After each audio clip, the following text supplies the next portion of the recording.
नमस्कार, मैं हूं शौर्य। स्वागत है आपका सी न्यूज़ भारत में। वक्त हो गया है न्यूज़ बुलेटिन का। इस बुलेटिन में हम बात करेंगे बरेली की, जहां तहसील मुख्यालय पर संपूर्ण समाधान दिवस का आयोजन किया गया।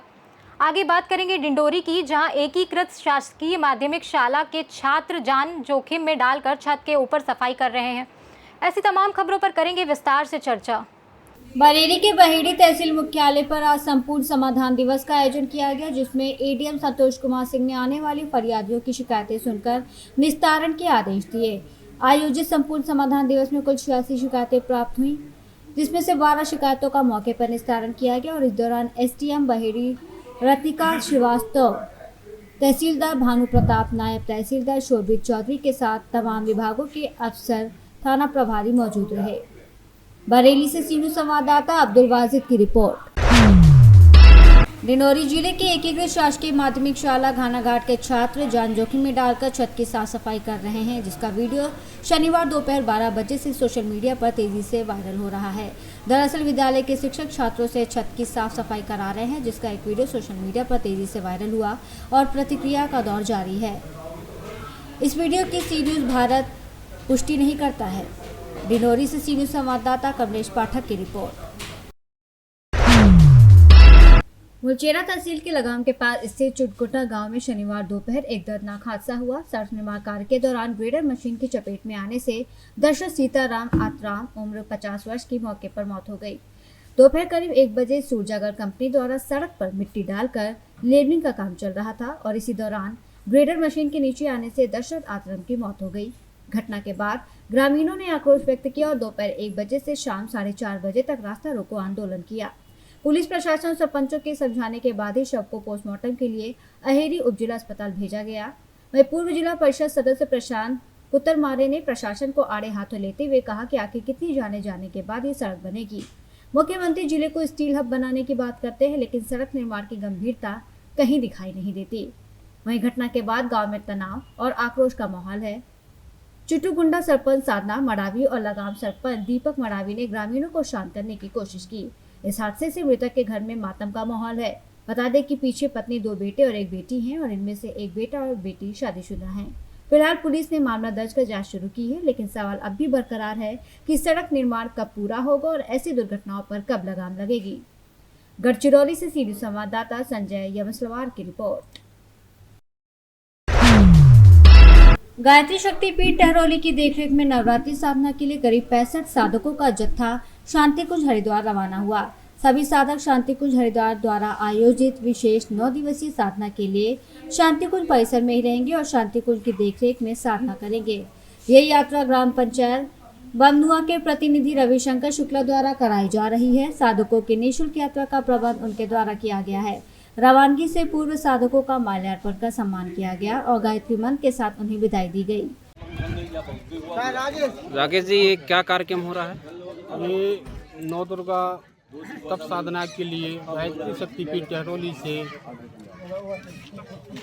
तप साधना के लिए शांतिकुंज हरिद्वार टोली जा रही है, जो कि यहाँ के वरिष्ठ परिजन अपने संरक्षण में मार्गदर्शन में शांतिकुंज हरिद्वार तीर्थ सेवन एवं साधना के लिए ले जा रहे हैं।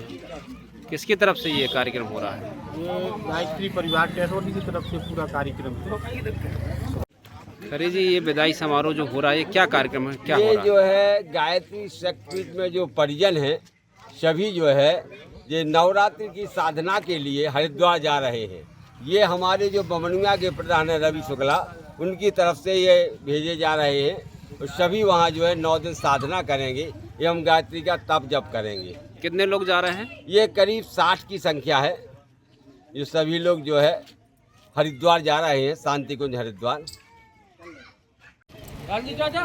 गुप्ता जी, क्या कार्यक्रम यहाँ चल रहा है बमनुआ में?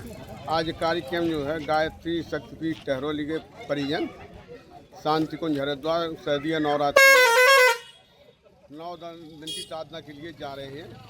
यह कार्यक्रम ग्राम प्रधान बमनुआ श्री रविशंकर शुक्ला की ओर से पूरा किया जा रहा है। कितने लोग जा रहे हैं? इसमें करीब 60 लोग जा रहे हैं, 60 परिजन जा रहे हैं। झांसी से सीनू संवाददाता अंकित साहू की रिपोर्ट। वीडियो प्रयागराज जिले के कर्नलगंज थाने का बताया जा रहा है। घटना नेत्रान चौराहे की बताई जा रही है। यदि लड़के ने कोई अपराध किया है तो कानून के हिसाब से उसको दंड मिलना चाहिए, न कि सरेआम थप्पड़ मारकर, बेइज्जत करते हुए, गाली देकर किसी को पहले से ही अपराधी मान लेना चाहिए। अब न्यायालय का काम भी पुलिस ही करेगी, क्योंकि पुलिस को किसी का भय नहीं रह गया है और मुख्यमंत्री योगी आदित्यनाथ ने पुलिस को खुलेआम छूट दे रखी है। इस वजह से जो मन में आ रहा है पुलिस वो कर रही है। प्रयागराज से सीनू संवाददाता जाबिर की रिपोर्ट। खबर बुल्ढाना से है, जहां कार टिगरो नांदुरा से जलगांव की ओर जाते समय ट्रक धरगांव के पास उड़ानपुल पर रुके ट्रक ने पीछे से टक्कर मार दी। कार चालक नियंत्रण खो बैठा और रुके हुए ट्रक से जा टकराया। गनीमत रही कि कार में एयरबैग होने के कारण कोई हताहत नहीं हुई और घायलों को प्राथमिक उपचार के लिए मलकापुर उप जिला अस्पताल भेजा गया। बता दें कि मलकापुर थाने के थानेदार गणेश गिरी ने घटनास्थल पर बचाव कार्य शुरू किया और रुके हुए यातायात को सुचारू करने के लिए कड़ी मेहनत की। आगे की जांच जारी है। बुल्ढाना से सीनियर संवाददाता संदीप सावजी की रिपोर्ट। कन्नौज में किसान की खड़ी हरी फसल को रात के अंधेरे के गांव में ही कुछ दबंग किस्म के व्यक्तियों ने दबंगई के दम पर ट्रैक्टर से खड़ी फसल को जोतकर नष्ट कर दिया। किसान ने जोत रही फसल का विरोध किया। ना मानने पर पीड़ित किसान ने डायल 112 को सूचना दी। मौके पर पहुंची पुलिस तब तक किसान की खड़ी फसल को ट्रैक्टर के द्वारा नष्ट करके मौके से फरार हो चुके थे दबंग। किसान ने बताया कि छिबरामऊ तहसील क्षेत्र के गुरसाहेगंज कोतवाली अंतर्गत औराई गांव में उसके खेत में लौकी की फसल बुआई कराई थी। बुआई के समय विरोधी द्वारा नहीं बताया गया कि उसके खेत में दूसरे का भी कुछ हिस्सा है। वह पीड़ित किसान ने बताया कि विरोधी किसान की जमीन पास के ही दूसरे खेत में है। दबंगई के चलते मेरी खेत की फसल को नष्ट किया गया। वहीं किसान द्वारा गुरसाहेगंज कोतवाली में सराय प्रयाग चौकी में प्रार्थना पत्र देकर न्याय की गुहार लगाई गई। मैं प्रशांत तिवारी नाम है, रहने वाले औराई गाँव में। क्या मामला हुआ आपकी जमीन? मामला ये हुआ है कि सन 2022 में मैंने पत्नी विपिन कुमार तिवारी संध्या से जमीन ली थी। 1 बीघा 12 डिसमिल 32 डिसमिल का बैनामा कराया था, ताकि एक हमारे सहखातेदार है संजीव तिवारी उर्फ दिनेश तिवारी, ठीक है, उनका भी बैनामा है, जो कि हम लोग कब्जेदार पहले से ही घोषित थे अपनी अपनी जगहों पे। लेकिन उनका कहने का मतलब ये था कि हम उधर ना कब्जा लेके हम तुम्हारी में कब्जा लेंगे। तो मैंने उनसे यही रिक्वेस्ट की, मैंने बाबा हमारे ब्राह्मण हो, गाँव के हो, आप लेखपाल बुला लो, कानू को बुला लो, पैमाइश करा लो, आपको जहाँ मिले वहाँ ले लो। तो उन्होंने लेखपाल कानू को ना बुला के हमारी ज़मीन पे जबरियन कल रात 8 बजे, जो कि हम रहते हैं छिबरामऊ, मेरा पैतृक जन्मभूमि औराई है, लेकिन मेरा आवास छिबरामऊ है। हमारे एक भाई है और हमारे पिताजी हैं जो विकलांग हैं, ठीक है। उसके बाद हमें कल जानकारी मिली कि उन्होंने 8:40 पे हमारी हरी फसल लौकी में हैरो चला के अवैध रूप से कब्जा किया। उन्होंने अपना कब्जा कराया और हमारी लौकी की हरी फसल जो हम अपने बटाई में बेरोजगार बेचारे हैं सेवक उन लोगों को दे गए थे कि अपना कमाओ खाओ, वो लोग सब प्रताड़ित हुए उनके। और तमंचा की बल पे उनसे भी धमकी दी जाके, उस महिला से भी, कि अगर तुमने गवाही दी जाके तो सुबह तुम्हारे भी गोली मारेंगे। कन्नौज से सीनियर संवाददाता महेश गौड़ पप्पू की रिपोर्ट। रायबरेली की मिलेरिया थाने से जुड़े बहुचर्चित मुकदमे में शनिवार को अदालत ने ऐतिहासिक फैसला सुनाया। न्यायालय एजीजी 7वीं के माननीय न्यायाधीश सतीश कुमार त्रिपाठी ने आरोपी सलमान को दोषी करार देते हुए 10 वर्ष का कठोर कारावास और 20,000 रुपये अर्थदंड की सजा सुनाई। बता दें कि मुकदमा अपराध संख्या 476/2019 सत्य परीक्षण संख्या 242/20 के तहत आरोपी पर धारा 376 दुष्कर्म, 343 अवैध बंधक बनाना IPS में कार्रवाई की गई थी। शासन पक्ष की ओर से सहायक जिला शासकीय अधिवक्ता दिनेश बहादुर सिंह ने अदालत में ठोस पैरवी की। फैसले के दौरान अदालत ने टिप्पणी की कि महिलाओं की गरिमा और सुरक्षा से खिलवाड़ करने वाले समाज के लिए गंभीर खतरा है।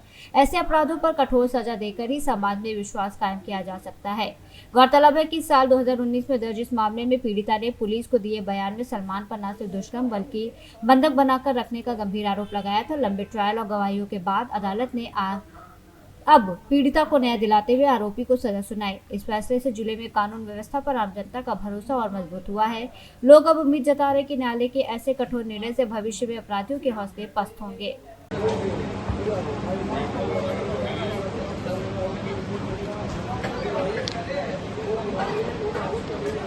आपका क्या नाम है? मेरा नाम दिनेश बहादुर सिंह, सहायक जिला शासकीय अधिवक्ता फौजदारी।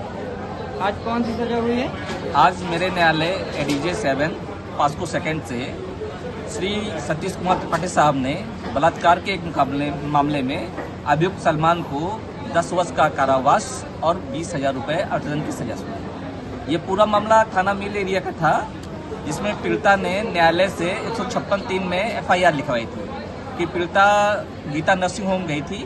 वहाँ अभियुक्त से आकर कहा कि तुम्हारे पिताजी तुमको कचहरी बुला रहे हैं। फिर अभियुक्त ने उसे वहाँ से लाकर देवंदापुर ले गया। वहाँ एक ठाकुर के घर पर ले जाकर उसके साथ जबरन बलात्कार किया। इस मुकदमे में कुल 5 साक्षी यहाँ न्यायालय में पेश हुए। उसके उपरांत आज न्यायालय ने श्री सतीश कुमार त्रिपाठी साहब ने अभियुक्त को 10 वर्ष का कारावास और 20,000 रुपये अर्थदंड की सजा से दंडित किया। क्या नाम है आपका? आज न्यायालय से जो आपके लड़के के साथ दुराचार हुआ था उसमें सजा हुई है, इस विषय में आपको क्या कहना है? सजा से आप बहुत खुश हैं? अच्छा, ठीक। रायबरेली से सीधी संवाददाता वीरेंद्र साहू की रिपोर्ट।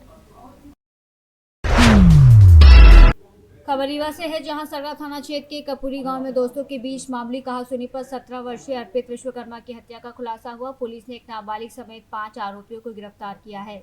आरोपियों में मनोज प्रजापति 21 वर्षीय, संजीव प्रजापति 19, विकास प्रजापति 19 वर्षीय, दीपेश प्रजापति 19 वर्षीय और एक नाबालिग शामिल है। आरोपियों ने बताया कि 8 सितंबर को ही मारपीट के कारण वो किशोर से रंजिश रखते थे। 12 सितंबर को उन्होंने साजिश कर अर्पित को झांसा देकर घर से आधा किलोमीटर दूर ले जाकर मारपीट और चाकू से हत्या की। शव को 700 मीटर घसीटकर कुएं में फेंक दिया। वारदात में इस्तेमाल चाकू नहर से बरामद किया गया। आरोपियों के कपड़े, मोबाइल भी जब्त किए गए। वहीं एसपी राजू पाठक ने बताया कि आरोपियों को न्यायालय में पेश कर जेल भेजा गया है।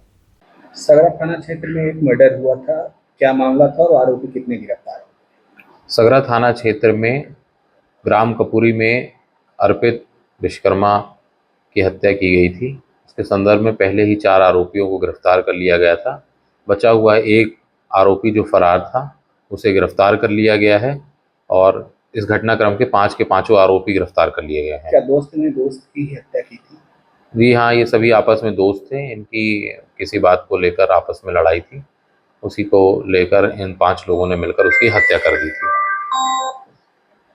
रीवा से सी न्यूज़ संवाददाता अर्जुन तिवारी की रिपोर्ट। फिलहाल के लिए इस बुलेटिन में बस इतना ही। देश और दुनिया की तमाम बड़ी खबरों के लिए बने रहिए सी न्यूज़ भारत के साथ।